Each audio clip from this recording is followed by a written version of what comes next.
I arrived at my house and found all my things on the lawn. My daughter-in-law appeared and said, "We decided to do a clean out. Those old things are useless now."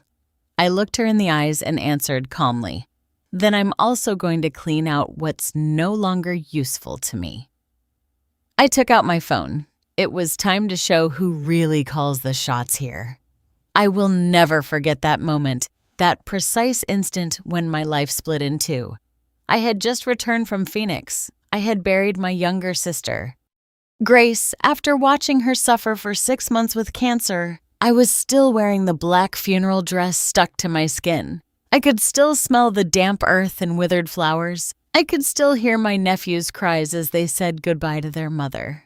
I came back devastated. I came back with a broken soul. I came back needing a hug, a cup of hot tea, a kind word from my son, Robert. But what I found was silence. I opened the gate to my house. Well, to the house. That 2-story house with the garden in the front that I bought myself after working for 40 years cleaning offices. That house I painted pale yellow because I always dreamed of a cheerful home. That house I gave to my son 3 years ago when he married Danielle because a mother always wants to see her children established. And there they were, all my things thrown on the lawn as if they were trash. My clothes, my shoes, the photographs of my late husband, the hand-knitted shawl my grandmother gave me before she died, my children's records from when they were babies, everything, absolutely everything, piled up next to the bougainvillea plants that I had planted myself. I stood paralyzed. My purse fell from my hands. "What?" I whispered, feeling the air leave my chest, and then she appeared.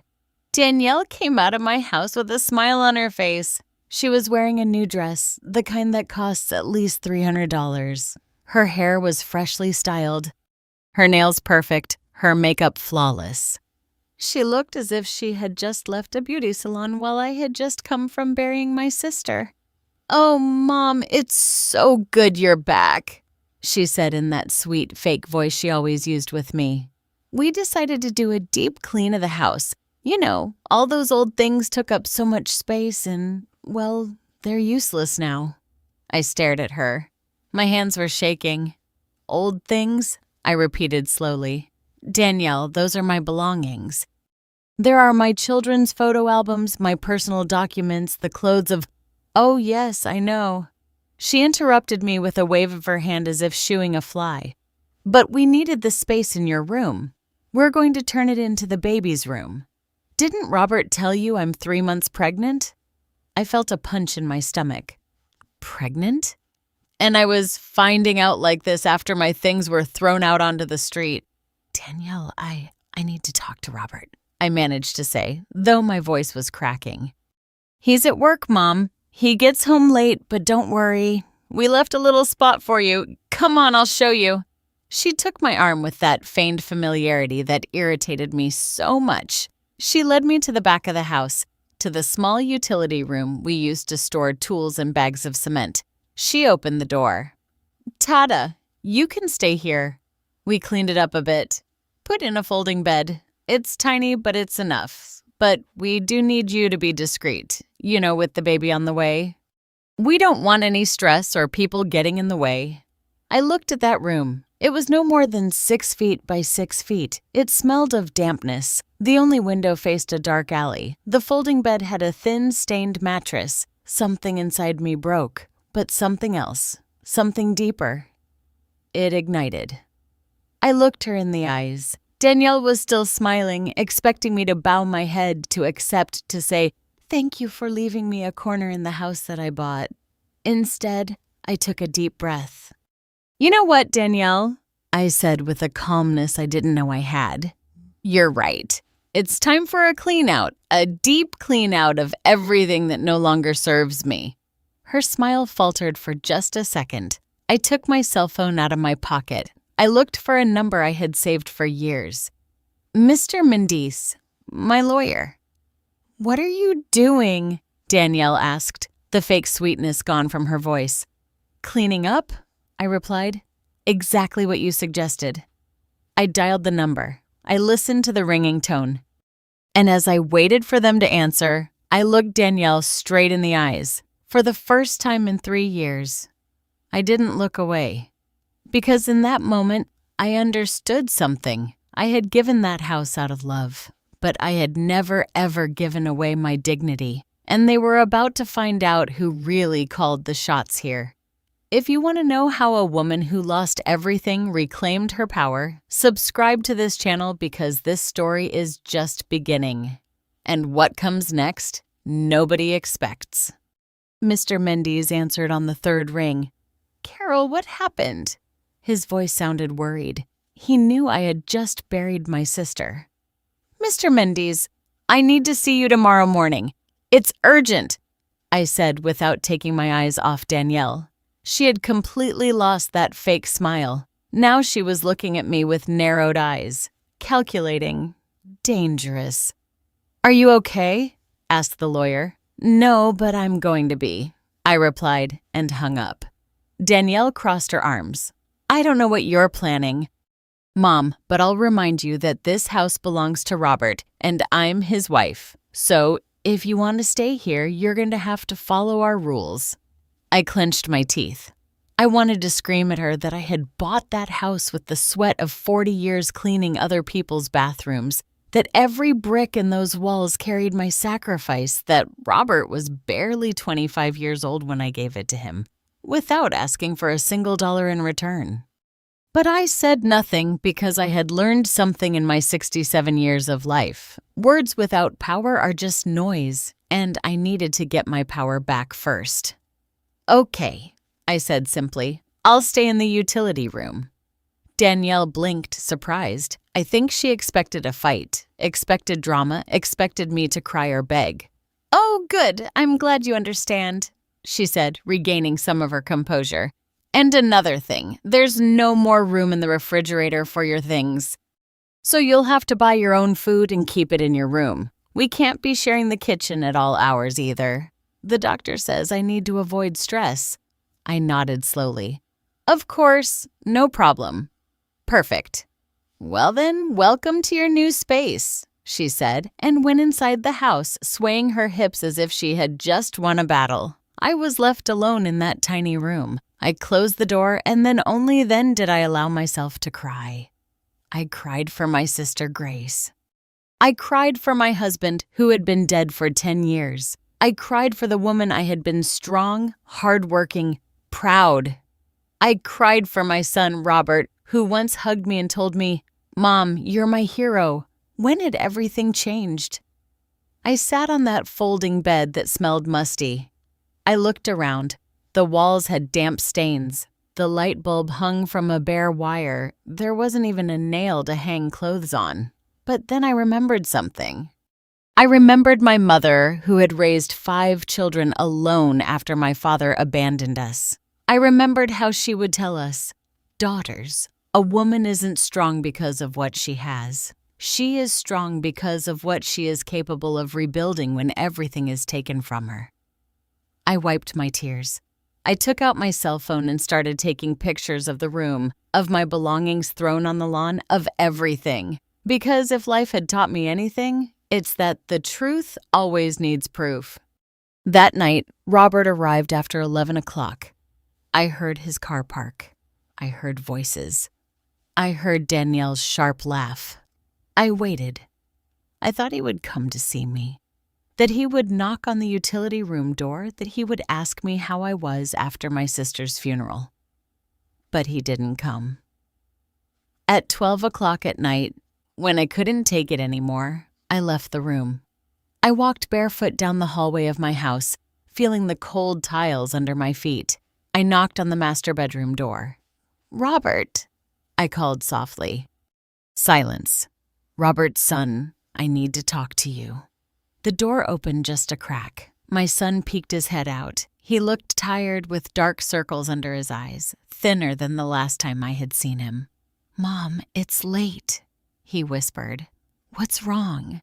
"What's wrong?" I repeated, feeling my voice break. "Robert, they threw all my things on the lawn. They put me in the utility room, and you didn't even tell me Danielle is pregnant." He looked down. "Mom, I was going to tell you." But you were in Phoenix with Aunt Gracie, and I just buried my sister Robert. I just said goodbye to the only family I had left from my generation, and I come home to find I've been treated like trash." "It's not personal, Mom," said, rubbing his eyes. "We just need the space. With the baby on the way, things have to change." "Change?" I looked at him in disbelief. "Robert, I bought this house. I gave it to you because I thought you would want me here, that we would be a family." "And we are, Mom. But Danielle, she's stressed. The pregnancy has been difficult. The doctor says we shouldn't upset her." "And me?" I asked, feeling a lump in my throat. "Don't I matter?" Robert sighed. "Of course you matter, Mom. But you have to understand, Danielle is my family now, my priority. You always told us yourself that when you get married, your wife comes first." Every word was like a stab.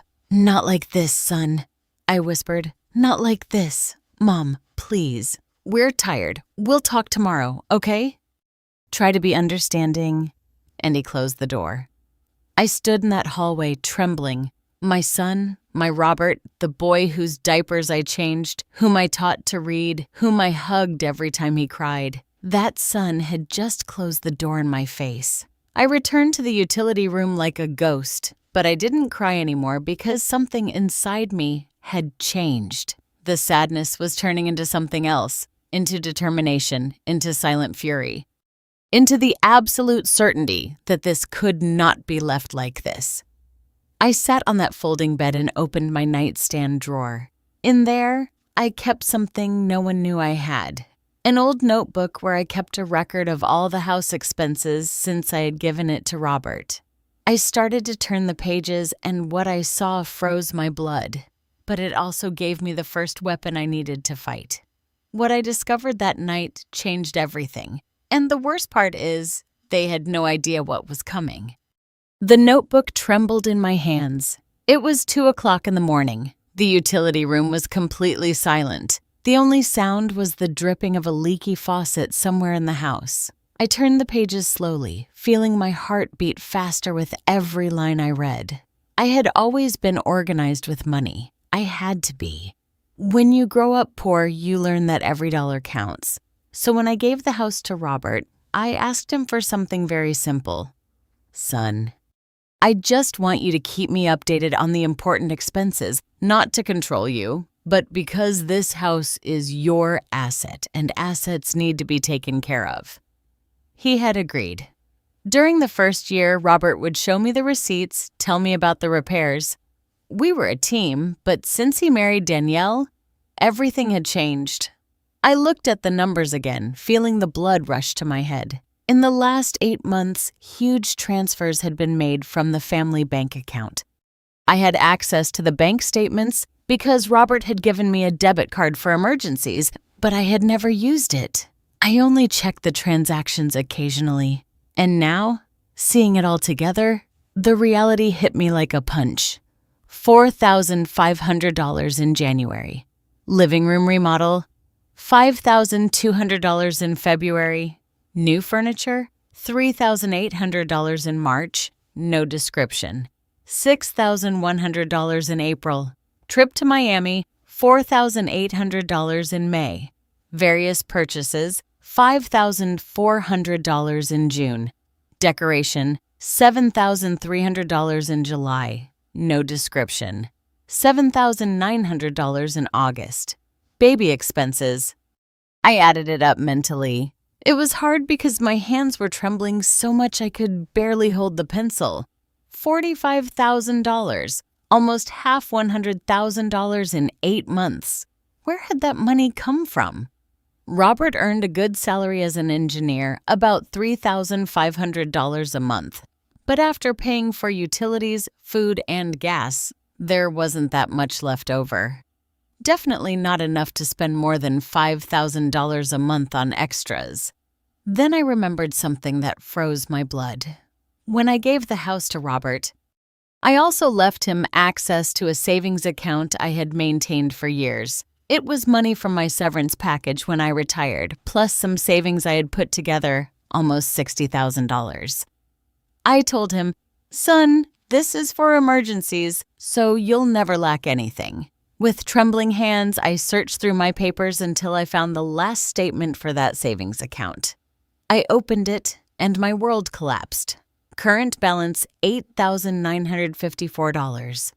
Out of $60,000, only $8,900 remained. I felt the room spin. I had to sit on the floor, leaning against the damp wall, trying to breathe. More than $50,000 gone in less than a year. And I had no idea because I was busy taking care of my sick sister in Phoenix because I trusted my son. Because I never, ever thought they would do something like this to me. But the money wasn't the worst part. The worst part was realizing they had used me. They had kicked me out of my house. They had taken my space. They had humiliated me with the very money I had given them. I got up from the floor.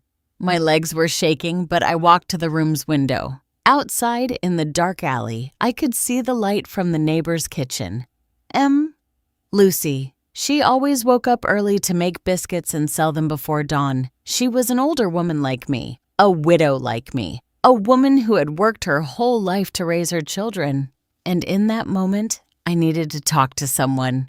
I put on a robe over my nightgown and slipped quietly out of the house. I walked the 20 yards that separated my house from hers. I knocked gently on her kitchen door. "Who is it?" Miss Lucy's voice asked. "It's me, Lucy." "Carol." The door opened immediately. Miss Lucy looked at me with concern. She knew I had just returned from the funeral. "Honey, what are you doing up at this hour?" "Come in." "Come in." I entered her small, warm kitchen. It smelled of fresh dough, a hot griddle, freshly brewed coffee. It smelled like home, what my house used to smell like. "Coffee?" she offered, pouring me a cup without waiting for an answer. I sat at her old, worn wooden table, and then I couldn't hold it in anymore. The tears started to fall. "Lucy," I whispered, "I need you to tell me the truth. Have you seen anything strange at my house these past months?" She sat across from me, taking my hands in hers, rough and calloused from work. "Honey, I didn't want to say anything because you were with your sick sister. But yes, I've seen things." "What things?" Miss Lucy sighed deeply. "Your daughter-in-law, Danielle, she doesn't work, right?" "No, Robert says she doesn't need to work, that he earns enough." "Well, honey, that girl changes cars every 2 weeks. It's not the same one. I've seen a red car, a white one, a gray one, and the bags she takes out of the car are from those expensive stores at the mall, the ones that cost thousands of dollars." I felt a chill. "And Robert, I see your son leave very early and come back very late. He looks tired, honey, very tired and thin. Like he's not eating well. Anything else?" Miss Lucy hesitated. Then she spoke in a lower voice, like someone sharing a painful secret. "The other day I saw them sell your furniture, the old ones. The ones you had in the living room, the carved wood ones. Some guys came in a truck and took them away. Your daughter-in-law was there smiling, counting bills." The coffee cup fell from my hands. It shattered on the floor. That furniture, that damned furniture, it was my mother's inheritance. Furniture that was over 70 years old. Furniture my grandmother had brought from Philadelphia when she moved to the city. Furniture that was worth a fortune, not because of the money, but because of the history. And Danielle had sold it as if it were trash. "How long ago was that?" I asked in a dead voice. 2 weeks ago, honey, when you were in Phoenix." I remained silent. Miss Lucy got up to sweep the broken pieces of the cup, but I barely heard her. In my head, the pieces of the puzzle were starting to come together. The missing money, the excessive spending, the sold furniture, my clothes thrown on the lawn, the utility room. Danielle wasn't just kicking me out of the house. She was erasing me, erasing my history, my memories, my existence, and my son was letting her do it. I returned to the utility room as dawn was breaking. I sat on that folding bed with the bank statements and my notebook on my lap, and I made a decision. If they wanted to play this way, I would play too. But by my own rules because they didn't know something very important. They didn't know that the house was still in my name. Robert had never done the official paperwork to change the owner. I had only given him verbal permission to use it. They didn't know that I had documents for absolutely everything. And they didn't know that the woman sitting in that miserable room was not the same one who had arrived yesterday. That woman had been broken. But from the ashes, something new was being born, something stronger, something dangerous. When the sun had fully risen, I already had a plan, and I swear, not even in their worst nightmares could they imagine what I was about to do to them. At 9 o'clock in the morning, sharp, I was knocking on the door of Mr. Mendes's office. I had washed up in the utility sink in the yard because Danielle had locked the door to the main bathroom so I wouldn't use her hot water. I had put on my best black dress, the same one from the funeral. I had styled my hair carefully, pulling it back into a firm bun, because I had learned something over all these years. When you go to fight for what's yours, you have to look dignified. Mr. Mendes greeted me with a long, tight hug. "Carol, my dear, I'm so sorry about your sister. Gracie was a great woman." "Thank you, Mr. Mendes," I said, feeling the lump in my throat. "But I didn't come to talk about that. I came for something else." We sat in his office filled with books and diplomas. He poured me a glass of water and waited patiently for me to begin. I took out my notebook, the bank statements, the pictures of my things on the lawn, everything. And I told him everything. As I spoke, I watched Mr. Mendes' face transform from concern to surprise, from surprise to indignation. When I finished, he leaned back in his chair, rubbing his chin. "Carol, this is serious. Very serious. I know. Does your son know you have access to those bank statements? He gave me the card years ago, but I think he forgot. I never used it." The lawyer nodded slowly, thinking, "All right, let's take this one step at a time. First, the house. Do you have the deed?" "Yes, here it is." I took the document out of my bag. I had guarded it like a treasure. He reviewed it carefully, turning each page with professional attention. And then he smiled. It wasn't a smile of joy. It was the smile of a strategist. "Carol, do you know what we have here?" "What?" "The deed is still 100% in your name." Robert never made the official change of ownership with the notary public. I felt my heart skip a beat, but I gave it to him as a gift. Yes, but legally a gift of real estate requires a formal act before a notary. You gave him permission to live there. You gave him what we call in law a tenny at will. Basically, you lent him the house, but the house is still yours. For the first time in days, I felt something like hope. So that means what? That means you can revoke that permission whenever you want. It's your property. They are legally speaking your tenants without a contract, without permanent possession rights. I remained silent, processing that information. "And the money?" I asked. "The $45,000 that disappeared." The lawyer reviewed the bank statements with a serious expression. "There's something very interesting here. Look at these transfers. Many were made with an electronic signature. Did you authorize these transactions?" "No, never. And Robert has full access to the account." "Yes, because I gave it to him when I lent him the house. I wanted him to have a financial backup." "But did you sign any document making him a co-owner of the account?" I thought carefully. "No, he just has a linked debit card, but the account is in my name." Mr. Mendes clasped his hands on the desk. "Carol, this is delicate. If Robert made those transfers without your explicit authorization, it could be considered misappropriation of assets. Technically, it's family fraud." The words fell on me like stones. Fraud. My own son. "I don't want to send him to jail, Mr. Mendes," I said quickly. "I just want things to be fair, and they will be. But you need to regain your negotiating power, and for that, we need to make some moves." He took out a notepad and began to write. "Here's what we're going to do. First, today. We are going to change all the passwords to your bank accounts. You will be the only one with access." I nodded. "Second, we're going to make an official inventory of everything that was in that house when you gave it to Robert, including that antique furniture they sold.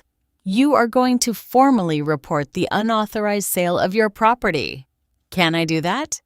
"Of course you can, because you never took your name off the deed. Legally, everything in that house was still yours."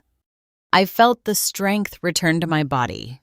"Third, we are going to formally notify Robert that he must vacate the property in 30 days or alternatively sign a formal lease agreement with monthly rent and very clear clauses." "Rent?" I asked, surprised. "To my own son?" The lawyer looked at me with those wise eyes that had seen 1,000 cases like mine. "Carol, your son kicked you out of your house, put you in a utility room, spent your money without asking, sold your mother's furniture. Do you really think he deserves to continue living there for free?" He was right. Completely right. "And if he refuses," I asked, "then we start the eviction process, and believe me, with the evidence you have, a judge will rule in your favor in less than 3 months." I stared out the office window. Outside, Chicago was bustling with its normal traffic, people going to work, street vendors, everyday life. And there I was, about to completely change the course of my life. "Is there anything else?" the lawyer said, pulling me from my thoughts. "Do you have other assets, properties, accounts?" I thought carefully. "Yes, I have a small apartment in the old factory district. It was my husband's. We've been renting it out for years." "How much do you rent it for?" $1,800 a month. "And where does that money go?" "To a different bank account, one I opened years ago for the apartment's maintenance expenses. Robert doesn't know about that account." Mr. Mendes smiled broadly. "Perfect. So, you have your own income. That changes everything. It means you can live independently if you decide not to go back to that house." The idea hit me like a lightning bolt. Live alone at 67 years old after a lifetime of taking care of others. "Mr. Mendes, I don't know if I can." "Carol," he interrupted me with a firm but kind voice, "what do you want?" "Really, in the bottom of your heart, what do you want?" I fell silent. What did I want? I wanted my son to apologize to me. I wanted him to treat me with the respect I deserved. I wanted to get my house back, my space, my dignity. But more than anything, I wanted them to understand that I was not a burden. I was not an old piece of furniture that could be thrown away. I was not a nuisance to be gotten rid of.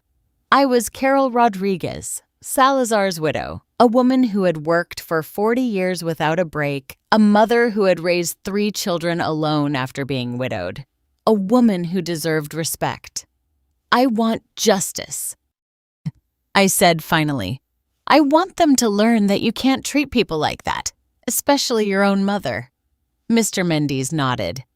Then we're going to give you exactly that. But Carol, I need you to be prepared. This is going to hurt.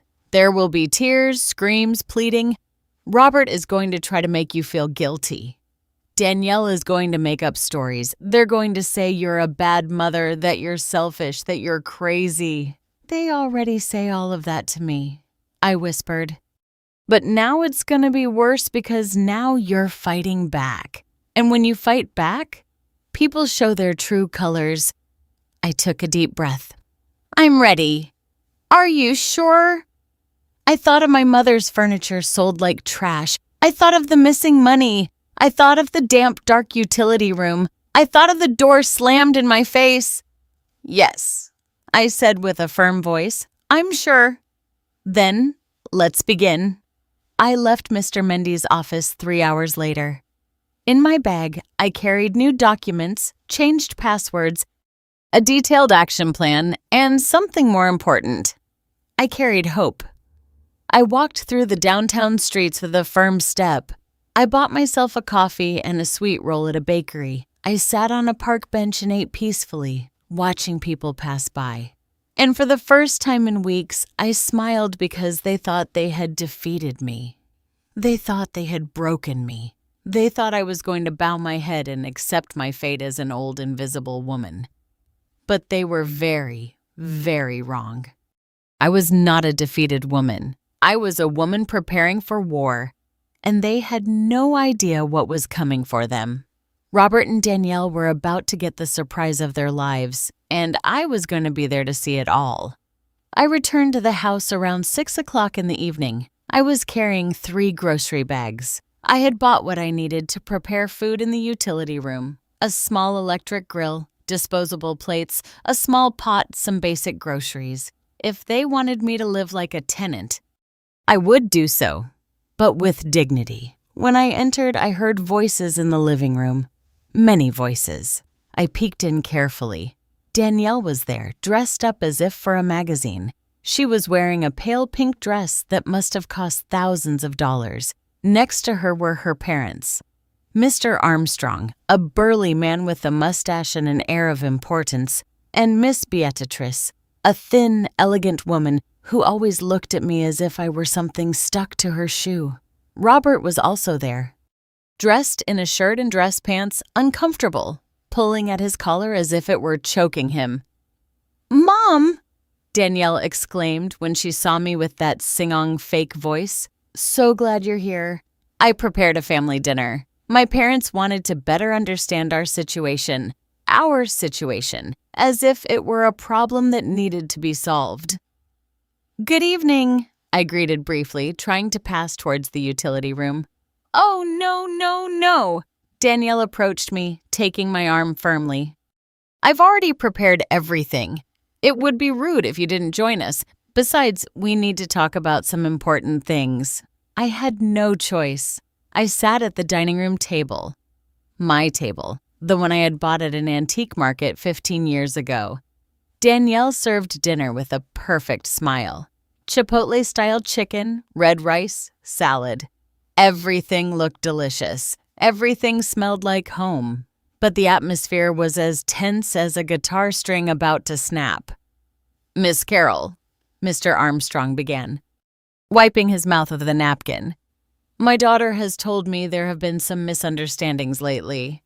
"Misunderstandings?" I repeated, measuring each word. "Yes, well," Ms. Beatrice intervened with a sharp voice. "Danielle tells me you feel displaced, but you have to understand, Miss Carroll, that young people need their space, especially now with the baby on the way." I gripped my silverware tightly. "I understand perfectly the need for space," I said calmly. "What I don't understand is why my belongings were thrown on the lawn without asking me." "Oh, Mom, let's get over that already." Danielle made a dramatic gesture with her hand. "It was a simple miscommunication. I already apologized." A lie. She had never apologized. "And about the room," Mr. Armstrong continued. "Well, I think it's very generous of Robert and Danielle to have given you a space. There are many people your age who don't even have that people my age, as if I were a burden, a nuisance." "A beggar grateful for crumbs." Robert said nothing, just ate in silence, his gaze fixed on his plate. "Besides," Ms. Beatrice added, "at your age, you should be thinking about making things easier for everyone. There are very nice retirement homes with nurses, activities, people your age. Wouldn't that be more comfortable?" There it was, the real reason for this dinner. They wanted to convince me to go to a nursing home. I looked at Robert. My son still didn't look up. "Robert," I said in a firm voice, "what do you think about this?" He finally looked up. His eyes were tired, empty. "Mom, I just want everyone to be okay, for there to be peace." "Peace?" I repeated. "You're asking me for peace while you're planning to send me to a nursing home." "It's not a nursing home, Mom," Danielle intervened quickly. "They are luxury retirement communities with gardens with—" "I'm not interested," I interrupted her. Silence fell over the table like a tombstone. "Mr." Armstrong cleared his throat uncomfortably. "Miss Carroll, I understand this is difficult for you, but you have to be realistic. Robert and Danielle are building their family, and you've completed your cycle. You've raised your children. Now it's time for them to live their lives. Every word was a slap, but the worst was yet to come. And on the economic issue, Ms. Beatrice continued in a tone of someone discussing business. Danielle mentioned there were some confusions with the bank accounts.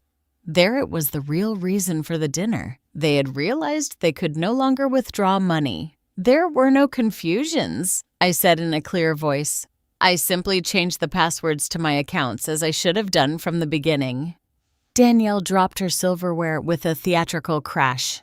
You see, Robert, I told you your mother was acting strangely. Why would you do that, Mom? That money is for the family. That money is mine, I said, feeling my blood boil. Money I saved for 40 years, money you spent without my permission. $45,000 in 8 months. What did you spend it on, Danielle? Danielle's face turned white, then red, then purple. How dare you? How dare I? What? I stood up from my chair. Ask for an account of my own money. Ask why you sold my mother's furniture without my authorization? Question why you treated me like trash when I arrived from my sister's funeral? Mom, please. Robert also stood up, his hands outstretched. Don't do this. Not in front of them. Not in front of them? I looked at him incredulously. Robert, they came here to convince me to go to a nursing home and you're worried about appearances. Mr. Armstrong slammed his fist on the table. Ma'am, you are being very rude. We came as a family to find a civilized solution. Civilized? I let out a bitter laugh. Is throwing my things on the lawn civilized? Is selling my mother's belongings civilized? Is taking $0.000 from me without asking civilized? That money was for the house, Danielle shouted, with no sweetness left in her voice. To improve the house, to make it worth more? This house is already worth plenty, I said, pronouncing each word carefully. And it's still mine. The silence was absolute. Danielle blinked in confusion. What? You heard me. This house is in my name. We never did the official deed change. Robert lives here by my permission. A permission I can revoke whenever I want. I saw the color drain from Danielle's face. How Mr. Armstrong and Miss Beatrice looked at each other in panic. How Robert slumped into his chair with his head in his hands. No, it can't be, Danielle whispered. Robert told me the house was his. He promised me before we got married. Well, he lied to you, I said coldly. Or he simply never did the paperwork. The fact is, this house is legally mine. Every brick, every window, every inch. Danielle turned on Robert like a wild animal. Tell me it's not true. Robert, tell me this crazy old woman is lying. Robert slowly lifted his head. There were tears in his eyes. It's true, he whispered. I never finished the paperwork. I thought that it wasn't urgent, that Mom would never, that I would never what? Danielle screamed. That I would never find out, that I would never reclaim it. You told me this house was yours. I married you because you said you had assets. And there it was. The naked, raw truth. Danielle hadn't married my son for love. She had married him for the house, for my house. Miss Beatrice stood up indignantly. This is unacceptable. Armstrong, we're leaving. I'm not going to stay here and listen to these accusations. They're not accusations, I said calmly. They are facts, and I have documents to prove everything. Mr. Armstrong pointed his finger at me. You are a bad mother. A real mother wouldn't do this to her son. Those words hurt. H hurt more than I could admit, but I wasn't going to let them hurt me anymore. A real mother teaches her children to respect, to value, to be honest. I did all of that. If Robert didn't learn, it's not my fault. It's his. I turned and walked towards the utility room. Behind me, I heard chaos.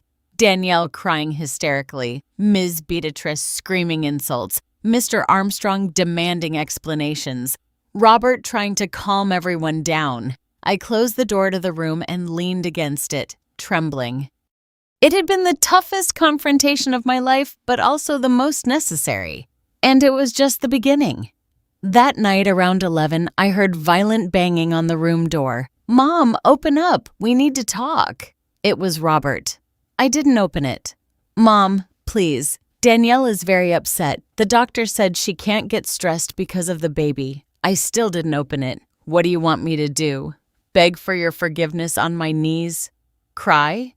Tell me what you want and I'll do it. But please don't take the house from us. I threw the door open. Robert was a mess. His hair disheveled, his eyes red, his shirt wrinkled, and for the first time I felt no pity. I felt disappointment. Robert, I said in a calm voice, I'm going to tell you something and I want you to listen carefully. I never wanted to take anything from you. I gave you this house out of love. I gave you my money out of generosity. I gave you my space for family. I know, Mom. I know. But you treated me like trash. You humiliated me. You stole from me. You lied to me. And when I came back broken from my sister's funeral, you threw me out on the street. It was Danielle's mistake. I didn't know that. You knew. I raised my voice. You knew and you did nothing. You closed the door in my face. You told me she was your priority. You told me to understand it's just she's my wife, Mom. I have to support her. And what am I? Trash, a burden to be gotten rid of. Robert fell to his knees in front of me. Forgive me, he sobbed. Forgive me, Mom. I was a coward. I was a bad son, but I'm begging you, don't leave us on the street. I looked at him there, kneeling, crying, and something inside me broke, but not from pain, from clarity. This wasn't my little boy anymore. This was a man who had made his choice, and he had to live with the consequences of his choices. I'm not going to leave you on the street, I said finally. But things are going to change drastically. Tomorrow, you're coming with me to Mr. Mendy's office, and we are going to sign a contract with clear rules. Whatever you say, Mom. Whatever you say. And Danielle is going to pay back every dollar she spent of my money. Either she pays it or you pay it. But it will be paid. Robert nodded desperately. Yes, whatever. Now go. I'm tired. He got up slowly. Before he left, he looked at me with the eyes of a beaten puppy. Do you hate me, Mom? The question took me by surprise.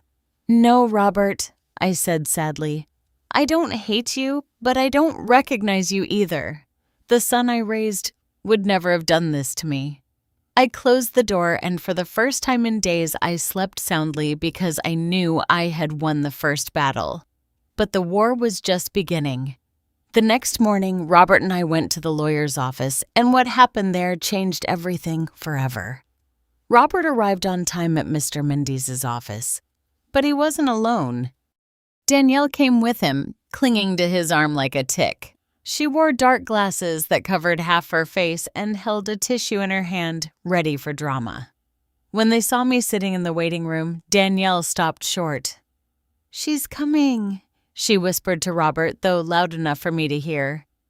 It's her lawyer's office, Danielle, Robert replied with a tired voice. Mr. Mendy's received us in his office. His face was professional, serious, impenetrable.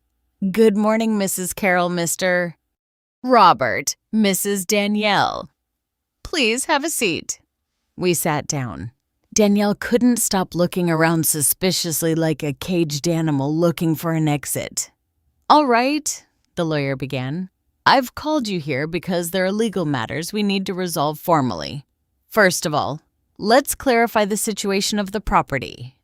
He placed a copy of the house deed on the desk. As you can see here, the house located at 247 Jacaranda Street is registered 100% in the name of Mrs. Carol Rodriguez, Salazar's widow. There is no other owner. Danielle snatched off her glasses. That's impossible, Robert told me that. What Robert told you is irrelevant. The lawyer interrupted her with a sharp tone. The legal facts are these. Mrs. Carroll is the sole owner. You live there by verbal permission, which in legal terms is called a tenant at will. But I'm his daughter-in-law. It's my house too, Danielle insisted, her voice getting higher. No, Mom, it is not. Not 1 inch of that property is in your name. I saw Danielle turn pale, her hands clutching the tissue until her knuckles turned white. "Is this true?" Robert asked in a trembling voice. My son lowered his head. "Yes." "And when were you planning on telling me?" "I thought we would sort out the paperwork after the wedding, but with work and I don't care about your excuses," Danielle shouted, jumping to her feet. "You told me you owned a house. You promised me." "Danielle, calm down. Please think about the baby," Robert pleaded. "The baby," she scoffed.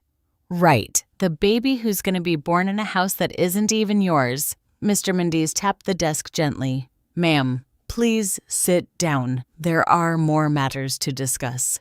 Danielle slumped back into the chair, breathing heavily. "Second matter," the lawyer continued. "The unauthorized withdrawals from Mrs. Carroll's bank accounts." He placed the bank statements I had given him on the desk. In the last 8 months, a total of $45,300 has been taken from these accounts, Mrs. Carroll never authorized these transactions. "I didn't take that money," Robert defended himself immediately. The transfers were made with the card that is in your name," said the lawyer. "That makes you legally responsible." But it was Danielle who used the card. "I lent it to her because she said she needed—" "What?"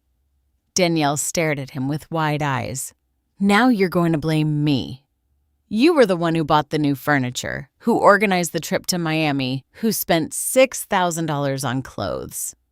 Because you told me we had money, that your mom had given you all that. I said she lent it to us, not that she gave it to you. Watching them fight like this should have given me satisfaction, but it only brought me sadness." "Enough," I said in a firm voice. They both fell silent immediately.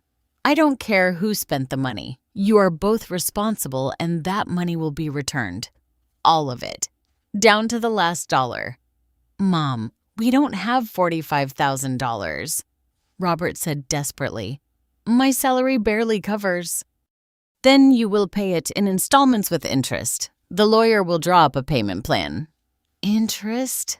Danielle let out a hysterical laugh. "You're going to charge your own son interest? I'm going to charge interest to the person who stole my money."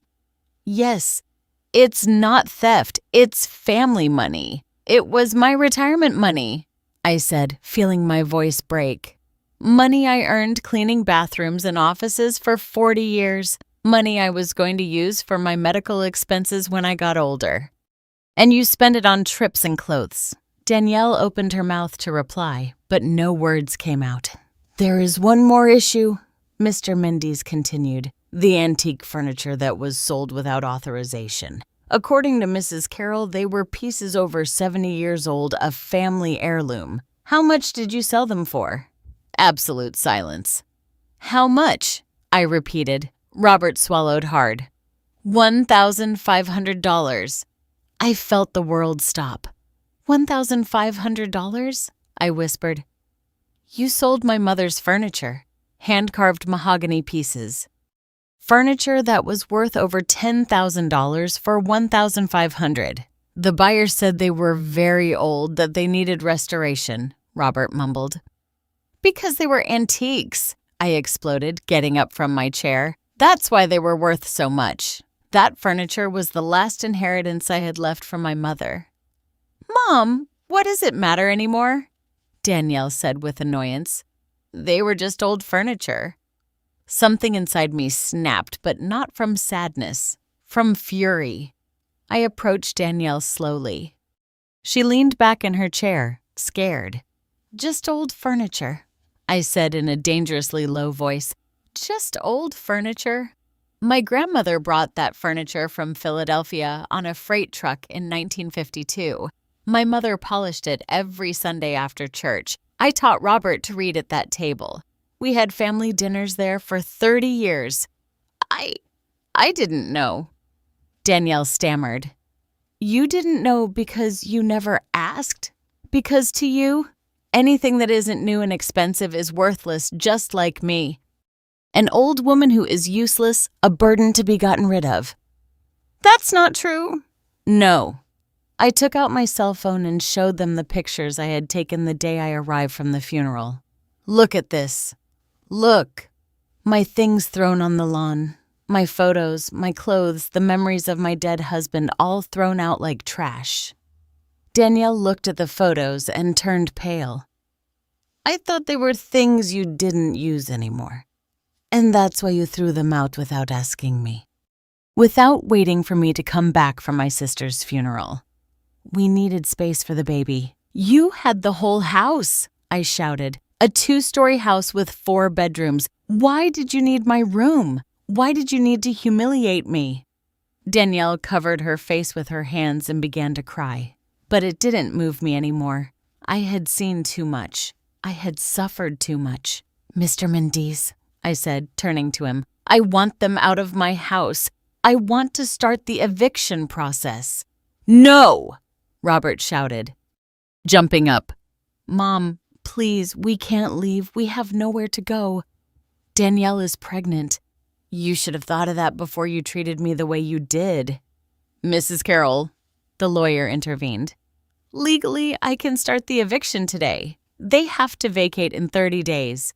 That leaves us on the street, Danielle sobbed, with a baby on the way. What kind of grandmother are you? Those words hit me like a punch. What kind of grandmother was I? One who had lost everything. One who had been betrayed. One who was tired of being stepped on. But then I looked at Danielle. I really looked at her, and I saw genuine fear in her eyes. I saw a young, stupid woman who had made terrible mistakes, but who was pregnant, who was going to bring my grandchild into the world. I sighed deeply. I'm not going to leave you on the street, I said finally. But this is what's going to happen. You are going to sign a formal lease agreement. You are going to pay $1,200 a month in rent. You are going to pay me back the $45,000 in payments of $1,000 a month for 4 years. And if you miss a single month, I will evict you without hesitation. $1,200 in rent plus $1,000 in debt. That's $2,200 a month, Robert exclaimed. We won't be able to afford it. Then Danielle will have to get a job like the rest of the world. I'm pregnant, and I worked until my 8th month of pregnancy with Robert cleaning floors on my knees, so don't give me any excuses. Danielle looked at me with pure hatred. You'll regret this, she hissed. When your grandchild is born, you won't meet him. We won't let you near him. You'll die alone and bitter. Her words hurt, but they weren't going to control me anymore.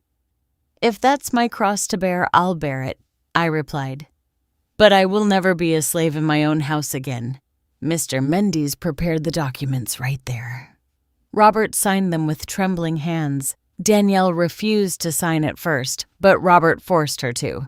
When we left the office, they drove away in their car without saying a word to me. I stood on the sidewalk breathing the fresh morning air. I had won, but I didn't feel victorious. I felt empty. Shattered because I had gotten my house back, but I had lost my son. And I didn't know if I could ever forgive myself for that. But the story doesn't end there because 3 days later, something happened that changed everything again. And this time, it was worse than I ever imagined. 3 days after signing the contract, I woke up in the utility room with a pain in my chest that wasn't normal. It wasn't sadness, it was something physical, real, terrifying. A pressure squeezing me as if someone were wringing my heart with their hands. I tried to get out of bed, but my legs wouldn't respond. I couldn't get air into my lungs. The room started to spin. Help! I whispered, but my voice barely came out. I tried to bang on the wall for someone to hear me. Once, twice. On the 3rd try, my arm fell limp. Everything went black. I woke up in a hospital bed. The fluorescent lights hurt my eyes. There was a constant beeping from a machine beside me. I felt a needle in my arm connected to an IV bag. She's awake! I heard a woman's voice. A nurse came over to check on me, taking my blood pressure and pulse. How are you feeling, Mrs. Carroll? What happened? I managed to say with a hoarse voice. You had a minor heart attack. Your neighbor found you unconscious and called an ambulance. You're very lucky to be alive. Miss Lucy, my guardian angel? How long? You've been here for 8 hours. We've already notified your family. 2 of your children are outside. They arrived an hour ago from Denver and Austin. 2 children? Robert? I asked. The nurse hesitated for a moment. Your son Robert was notified 7 hours ago. He hasn't come. Those words hurt more than the heart attack. My son, the one who lived 20 minutes from the hospital, hadn't come. But my other children, Marianne and George, who lived hundreds of miles away, had dropped everything to get here. I want to see them, I said. Of course, just for a moment. Okay, the doctor says you should avoid strong emotions. The nurse left, and seconds later, they burst in like hurricanes. Marianne, my middle child, 38 years old, a lawyer, always so serious and organized. But now her eyes were red and swollen from crying. George, my youngest son, 35 years old, an engineer like Robert, but with a completely different heart. His hair was messy and his shirt was buttoned wrong, as if he had dressed in a hurry. Mom. Marianne ran to me and hugged me carefully as if I were made of glass. Thank God. We thought we were going to lose you. George took my free hand and squeezed it tightly. What happened, Mom? Miss Lucy called us crying, saying she found you passed out on the floor. Why didn't you tell us you were sick? I didn't want to worry you, I whispered. Worry us? Marani wiped away her tears angrily. You almost died, Mom. The doctor says it was a miracle Miss Lucy found you when she did. 10 more minutes, and she didn't finish the sentence. She didn't have to. But we don't understand, George said, sitting on the edge of the bed. The doctor says this was caused by extreme stress. What's going on? Why so much stress? I looked at both of them. My children, so different from Robert in so many ways, and I told them everything. I told them about my arrival from the funeral, my things thrown on the lawn, the utility room, Danielle, the missing money, the sold furniture, everything. As I spoke, I watched my children's expressions change from concern to disbelief, from disbelief to horror, from horror to absolute fury. What? Marianne shouted, jumping up. Robert did what? I'm gonna kill him. George stood up, too. I'm gonna go right now and I'm going to George. No. I stopped him with what little strength I had. It's already been handled. We've signed a contract with Mr. Mendes. Mr. Mendes knows about this. Marianne asked. Yes, he's helping me. Marianne immediately took out her cell phone. I'm calling Robert right now. Wait. I tried to stop her, but she was already dialing. We waited. 1, 2, 3 rings. Voicemail. Moran called again. Voicemail again. He's rejecting my calls, she said in a dangerous voice. That damned coward is rejecting my calls. George tried too. Same result. Mom?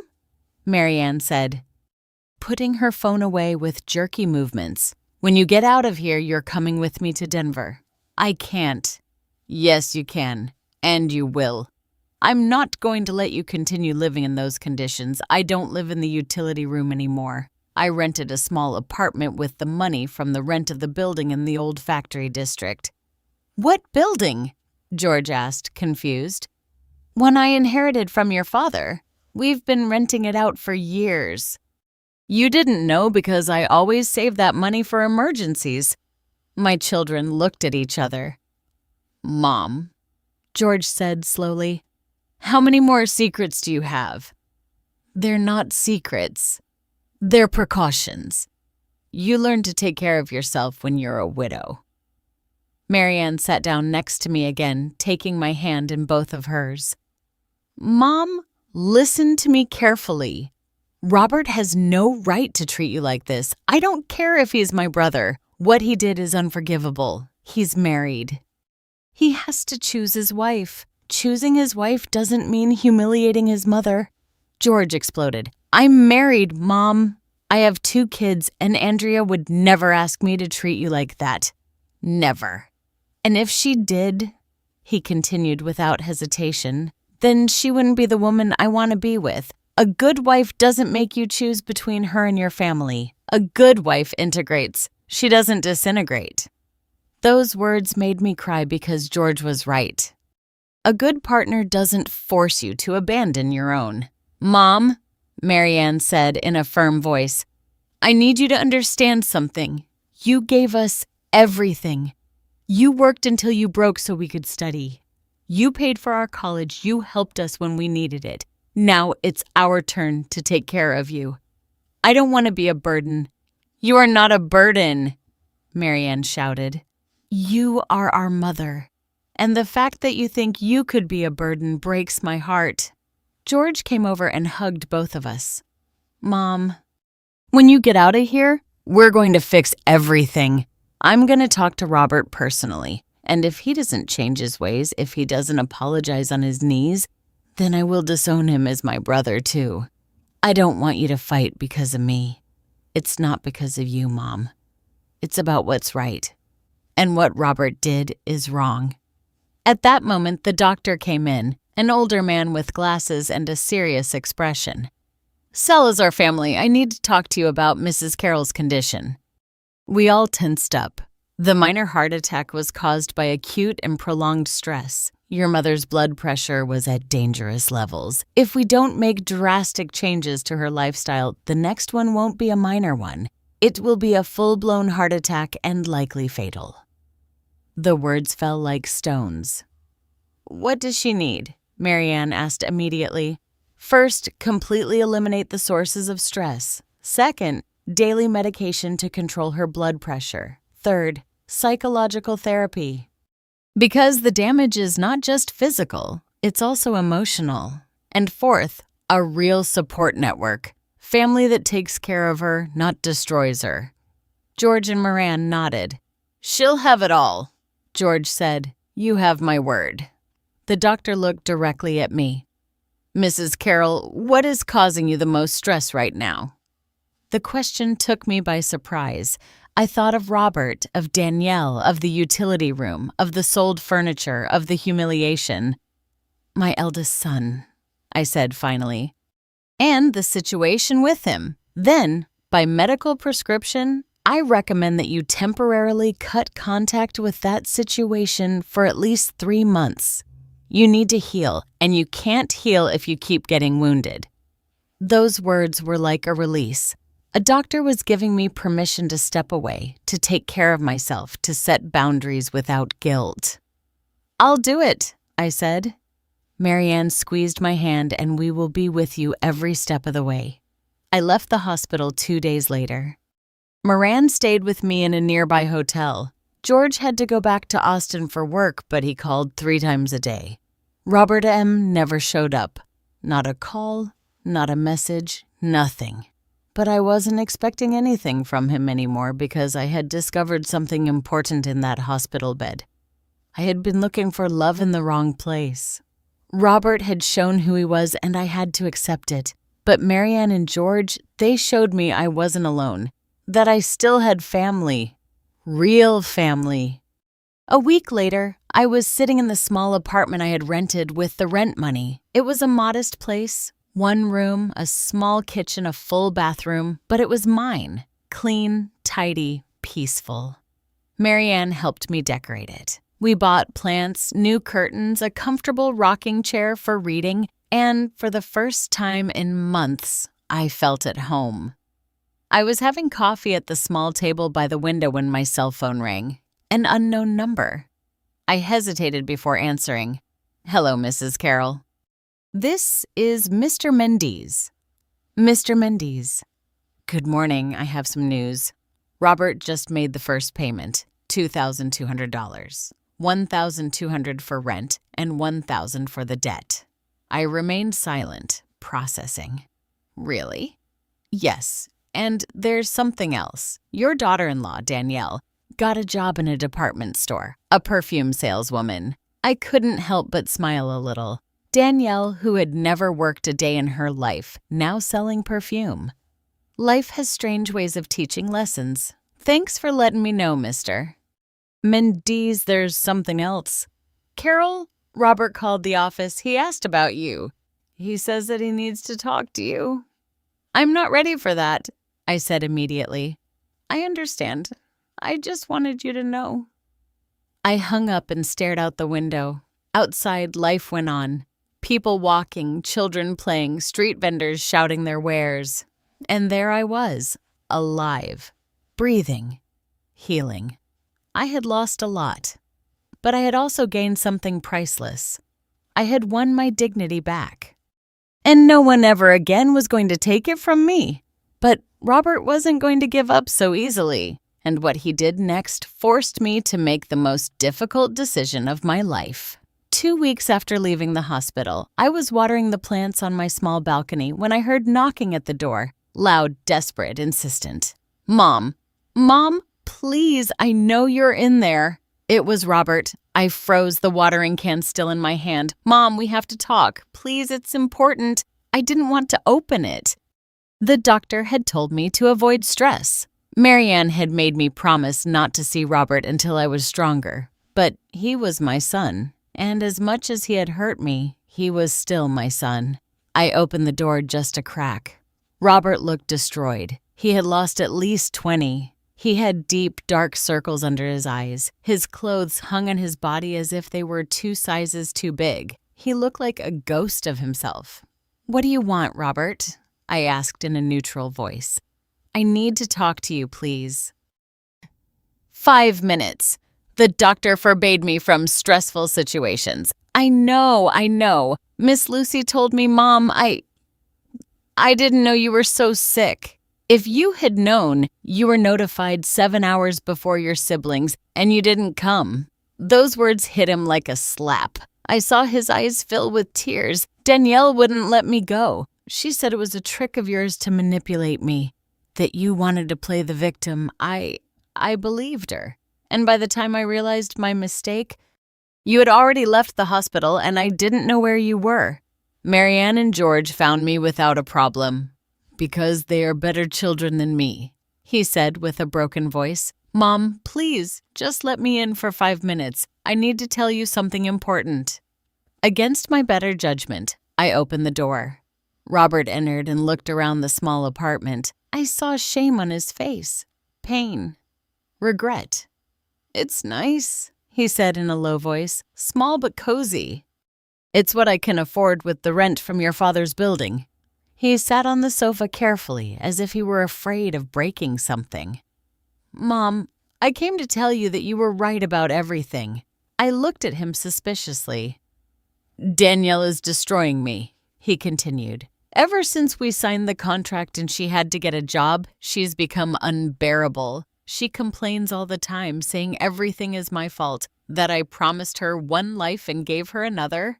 And you were right, weren't you?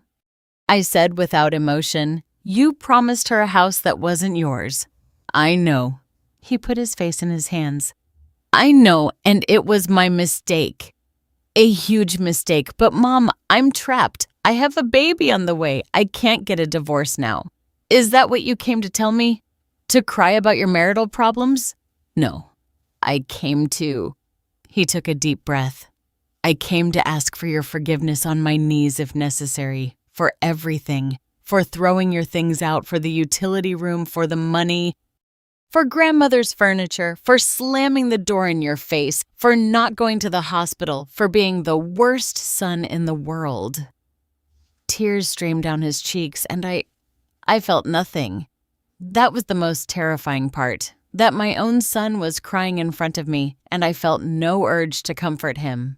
Robert, I said slowly. Does Danielle know you're here?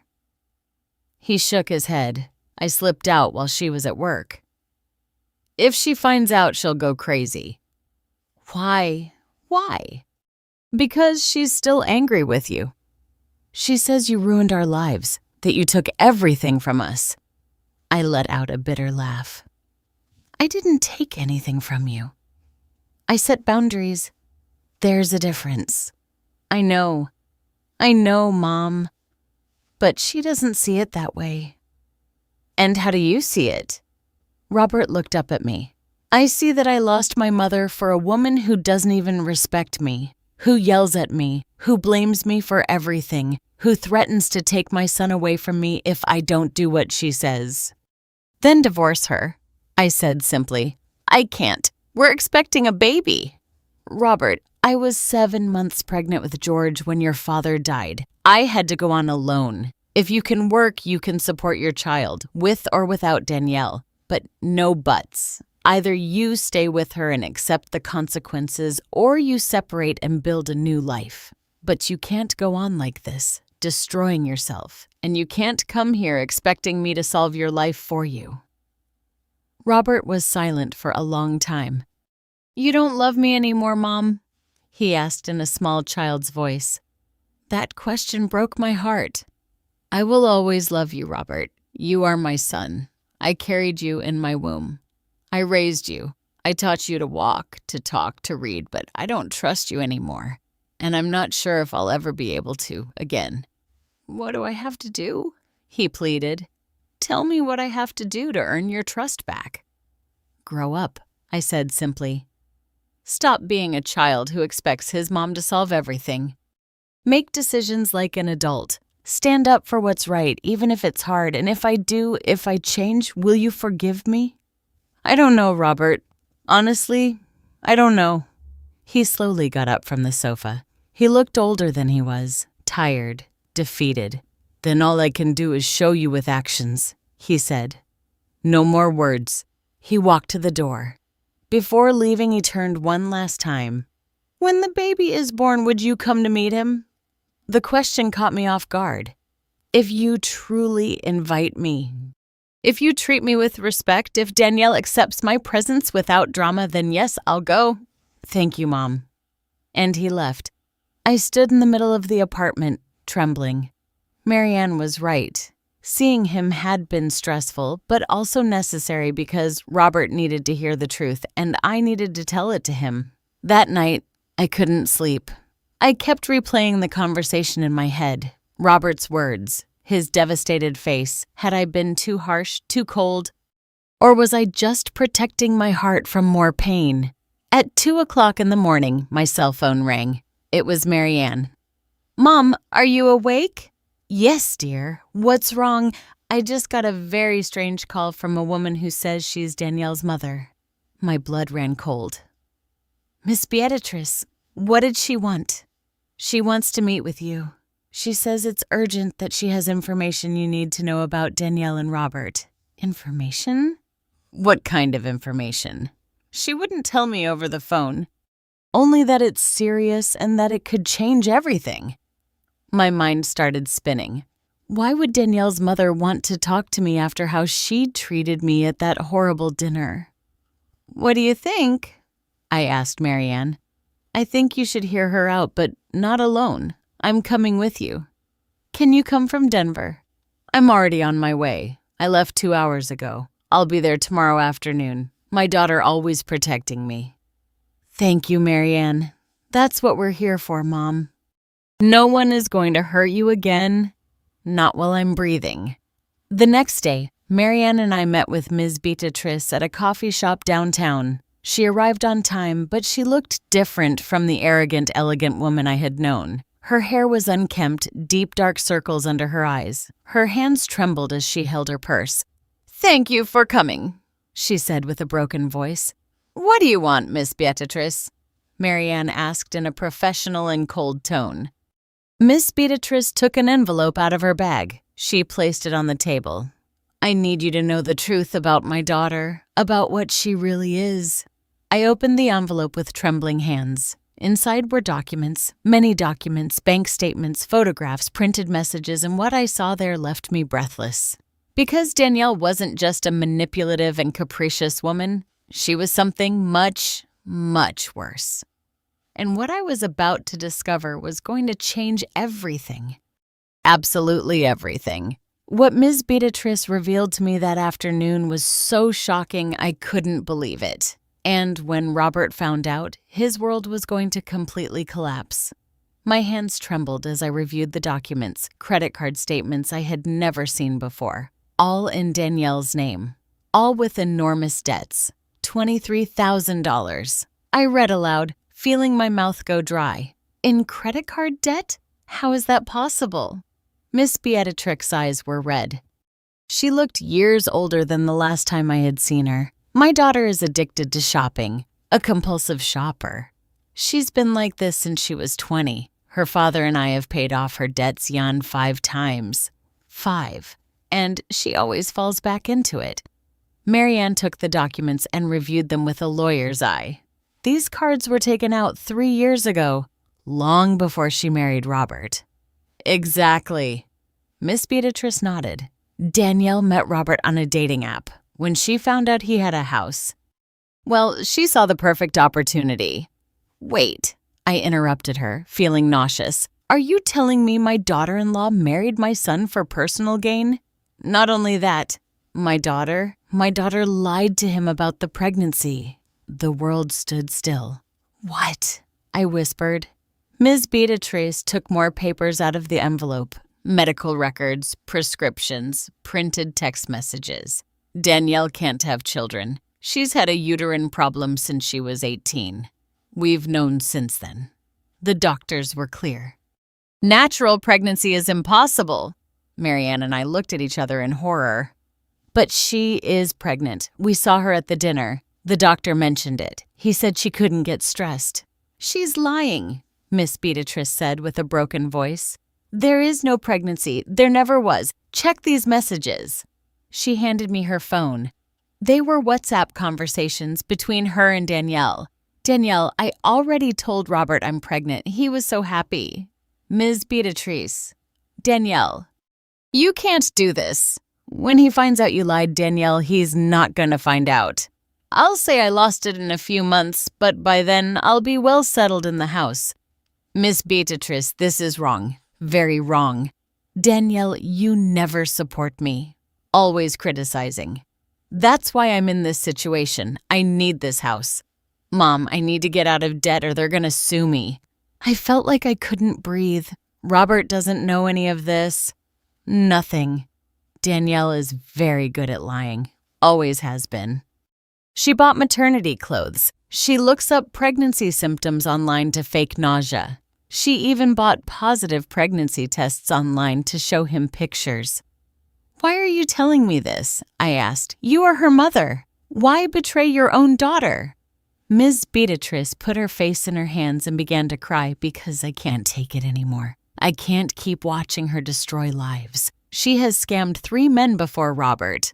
Always the same story. They fall in love. She invents pregnancies, gets money. And when she can no longer sustain the lie, she disappears. My God, I whispered.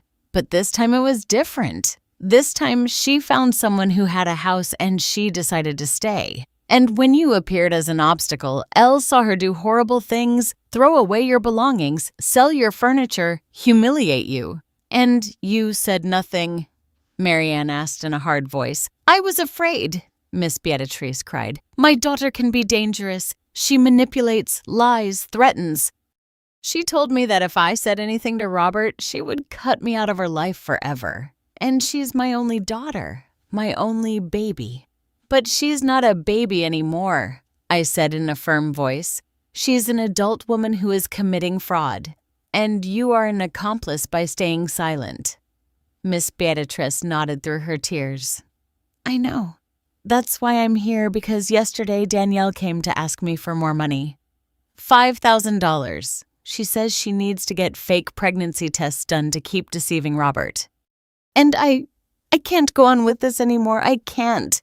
Marianne took all the documents and put them away carefully. I'm going to need certified copies of all of this, and I need you to be willing to testify if necessary. Whatever it takes, Miss Beatrice said. I just want this to end before my daughter ruins more lives. Where is your husband in all this? I asked. Armstrong doesn't know anything. He thinks Danielle has finally settled down. If he finds out about this, I don't know what he would do. He's so proud of her. Well, he's gonna have to find out, Marianne said, because this is serious. Very serious. I stared at the documents on the table. My son, my poor Robert, deceived, manipulated, destroyed by a woman who never loved him, who only saw an opportunity in him. I have to tell him, I said. Robert has to know the truth. Are you sure, Mom? Marianne asked.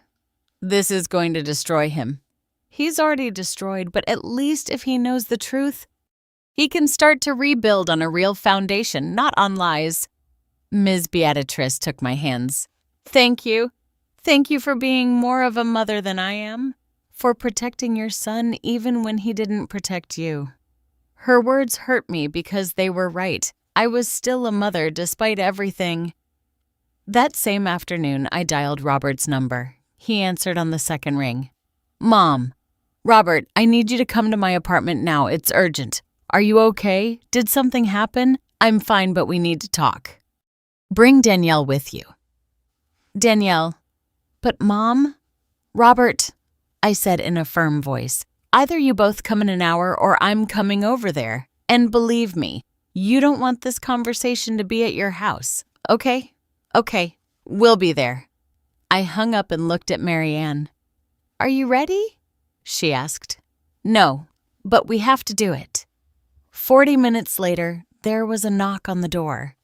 I opened it. Robert was there, nervous, pulling at his shirt collar. Beside him, Danielle with a sour face and tight maternity clothes. I hope this is important, Mom, Danielle said in a bored tone. I had to ask for time off from work. Come in, I said simply. They entered, sat on the sofa. Marianne stood next to me, a folder in her hands. What's going on? Robert asked. Why is Marianne here?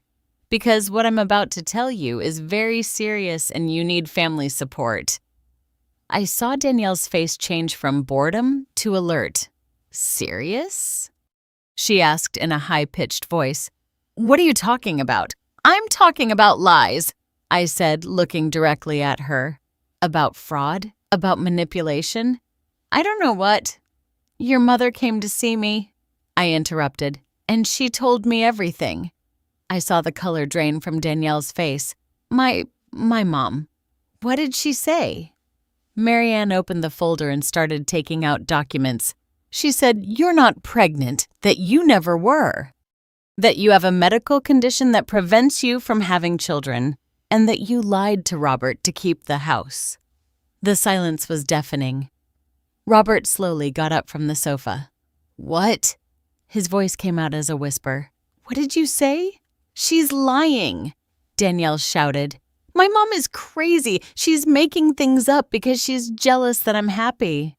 Here are the medical documents, Marianne said, showing them.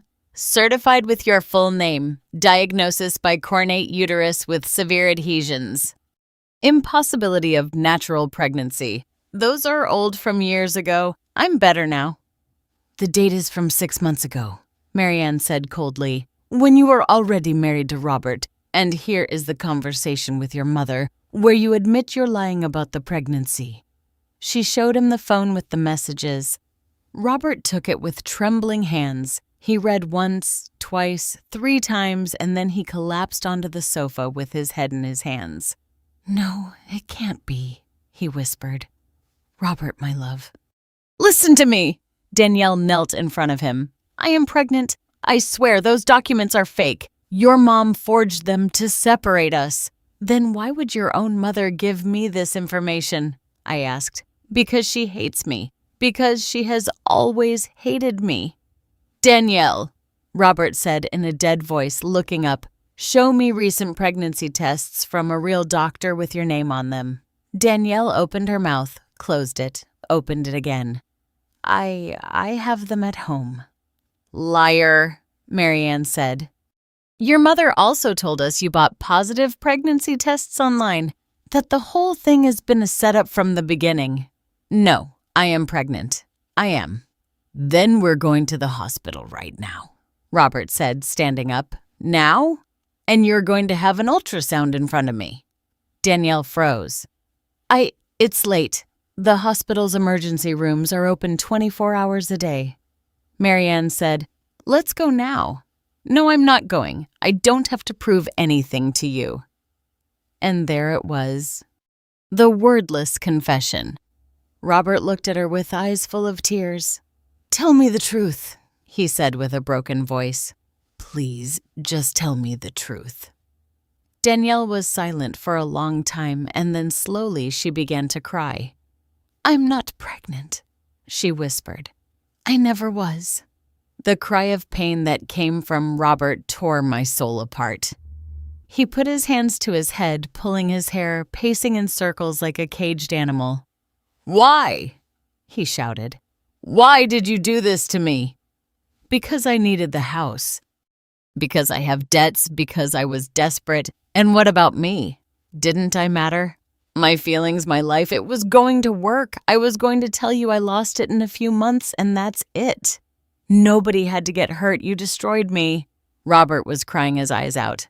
"I left my mother. I let you humiliate her. I spent all my money and all for a lie." Danielle tried to get closer to him, but Robert recoiled as if she were poison.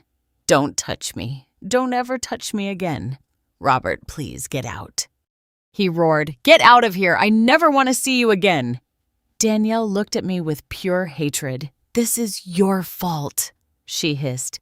"You ruined everything. We could have been happy." "Happiness built on lies is not happiness," I said calmly. "It's just an illusion waiting to collapse."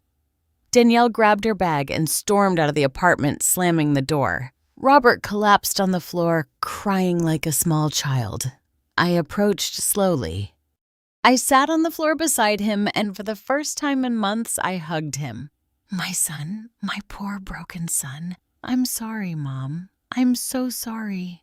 You were right about everything, and I was an idiot. An idiot who hurt you for someone who was worthless." "Shh." I rocked him gently. "It's over now. It's over. Will you ever be able to forgive me?" "I already have, son," I said, feeling my own tears fall from the moment you decided to come looking for the truth. We stayed like that on the floor of my small apartment, crying together. Because sometimes to rebuild, you first have to completely fall apart, and my son had just hit rock bottom. But I was going to be there to help him get up because that's what mothers do. They forgive, they heal, they rebuild. Even when it hurts, especially when it hurts. The truth had come to light, but there was still one last decision to be made, one that would change our lives forever. The following days were a whirlwind. Robert immediately filed for divorce, with the evidence we had, the fake pregnancy fraud, the hidden debts, the messages confessing the manipulation. The lawyer said it would be quick and decisive. Danielle tried to fight. She demanded financial compensation. She threatened to sue for emotional distress. She even made up that Robert had abused her. But every lie crumbled in the face of the evidence. Ms. Beatrice, true to her word, testified against her own daughter. It was heartbreaking to see her in court crying as she told the truth. Mr. Armstrong, upon learning everything, had a nervous breakdown. He spent 3 days in the hospital. When he got out, he forbade Danielle from ever returning to his house. Danielle was left alone. No house, no husband, no family. And although part of me felt pity, another part, the part that had been humiliated and destroyed, knew that this was justice, not revenge. Justice, the natural consequences of her actions. 2 months after the divorce, Robert and I were sitting in my apartment having coffee. He had moved into a small studio near his work. He was even thinner, but his eyes had a clarity I hadn't seen in years. "Mom," he said, stirring sugar into his coffee, "I've been thinking a lot about everything about how we got to this point." And I asked, and I realized something. I didn't marry Danielle for love. I married her out of fear. Fear of what? Of being alone, of not being enough. When Dad died, I was just 15, and I watched you work yourself to the bone to raise us. I always wanted to show you that it was worth it, that your sacrifice was worth it. His voice broke. So when Danielle came along, beautiful, self-assured, interested in me, I thought it was my chance to have the perfect family, to show you that I had made it. But I did everything wrong, Robert, he continued. Instead of protecting you, I hurt you. Instead of honoring your sacrifice, I trampled on it. I betrayed everything you taught me to impress someone who never loved me." Tears rolled down his cheeks. "How can you forgive me? How can you even look at me after what I did to you?"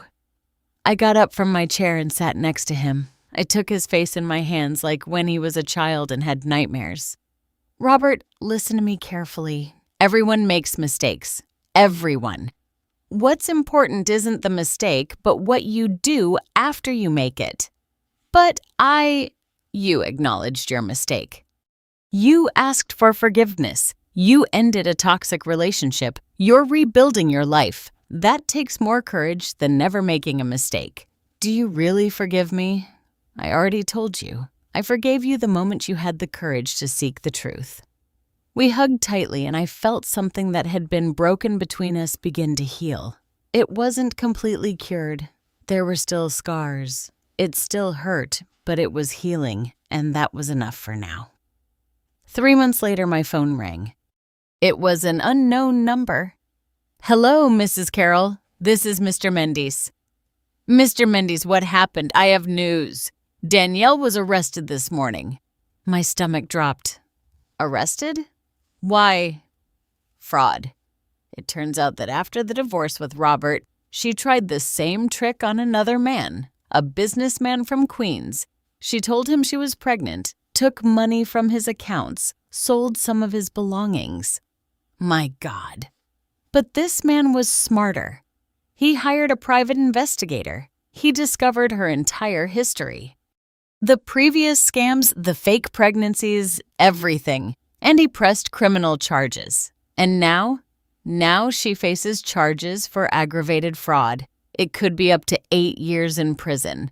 Plus, the other previous victims are joining a class action lawsuit.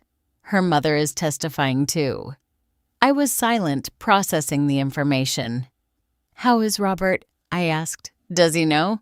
"I told him an hour ago. He said he hopes she learns that she finds help, but that it's not his problem anymore." "Good," I said. "That's mature of him. There's something else, Carol. Robert has made all his payments, the $2,200 a month for 4 straight months without fail, without complaint." "I know. I've been monitoring the account. He wants to know if you would consider renegotiating the contract, not to pay less, but so he can visit you more often. He says he misses talking to you." I felt a lump in my throat. "Tell him to come for dinner on Sunday. I'm going to make pot roast, his favorite." I heard the smile in the lawyer's voice. "I'll tell him." "And Carol, I'm glad to see things are getting better. Thank you, Mr. Mendes, for everything." On Sunday, Robert arrived with flowers and a chocolate cake. "You didn't have to bring anything," I said as I opened the door. "I wanted to. It's the least I could do." We ate together. We talked about his work, his new apartment, his future plans. We talked about Marianne and George, about the nieces and nephews who lived far away. We talked about everything and nothing like we used to before Danielle came along, and it was normal, comfortable, healing. When we finished dinner, Robert took an envelope out of his backpack. "What's that?" I asked. "Open it." I opened it carefully. Inside were legal documents. They were the deeds to the house completely transferred to my name with no conditions, no tenancy at will, nothing. "Robert, what is this?" "It's yours, Mom. It always was, but now it's official. 100% yours. I renounce any right to it. But the house was for you. It was a gift that you were ashamed to keep. But you need a secure asset, a place of your own, and that house is yours. I'm going to build my own path, as I should have from the beginning." Tears were streaming down my cheeks. "And where will you live?" "I'll stay in my apartment. I'm saving to buy my own place in a few years. Something I earn, not something given to me."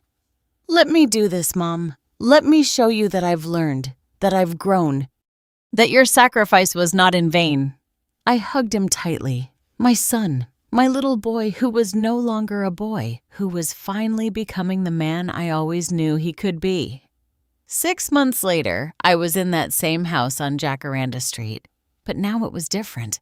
I had cleaned every corner. I had painted the walls new colors. I had put plants in every window. Marianne had helped me renovate the kitchen. George had helped me fix up the garden. And Robert came every Sunday to eat with me.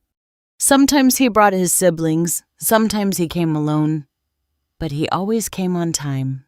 Respectful, loving. One afternoon, the four of us were in the garden, me, Robert, Marianne, and George, drinking lemonade under the shade of the bougainvillea I had planted myself years ago. "Do you know what day it is today?" I asked. "What day?" Moran asked. "Exactly 1 year ago today, I came back from my sister Gracie's funeral and found my things on the lawn." An uncomfortable silence fell. "Mom," Robert began. "No," I interrupted him with a smile.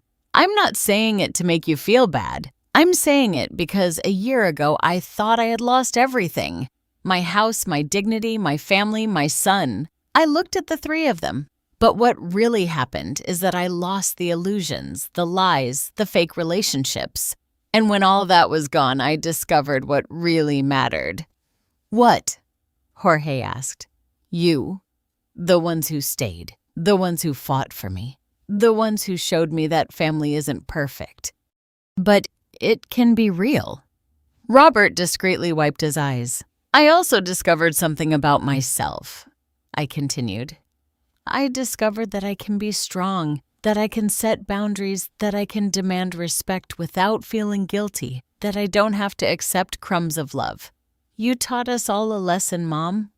Marianne said, "Sometimes the greatest love is the one that says no more." Exactly. And today, 1 year later, I am sitting in my garden in my house with my children who truly love me, drinking lemonade at peace. "At peace," the three of them repeated. We toasted with our glasses of lemonade and we laughed. And for the first time in a long time, I felt that everything was where it should be. That night, when my children had left and I was alone, I went out to the garden one last time. I looked at the stars, the same sky I had looked at a year ago when I thought my life was over. But it wasn't over. It had begun again. I had fallen, I had been broken, I had hit rock bottom. But I had gotten up, and I had learned the most important lesson of all.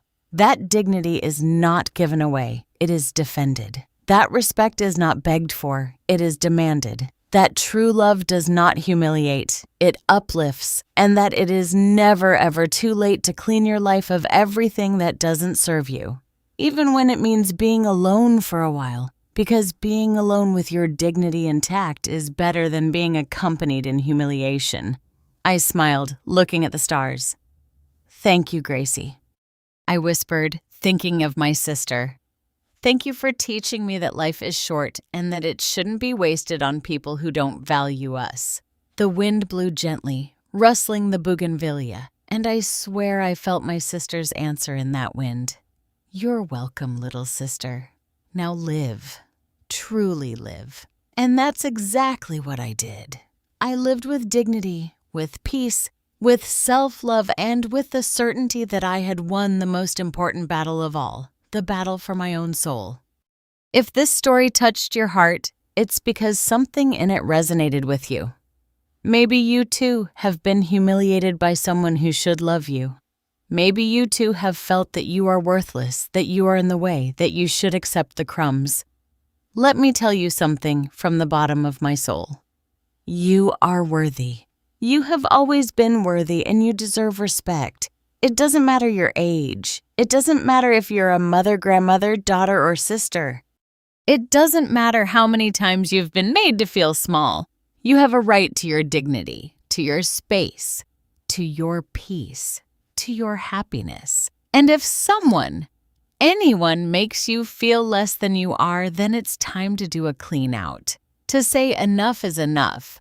To set boundaries, to demand respect, to defend yourself, because life is too short to live it on your knees, and it is never, ever too late to stand up. I did it at 67 years old. You can too. If this story touched your heart, leave me a comment telling me where you're watching from. The United States, Colombia, Mexico, Spain. I would love to know that these words reached you. Give it a like if you believe that dignity is priceless, and subscribe for more stories of brave women who decided not to give up. Because we all have a warrior inside waiting to awaken.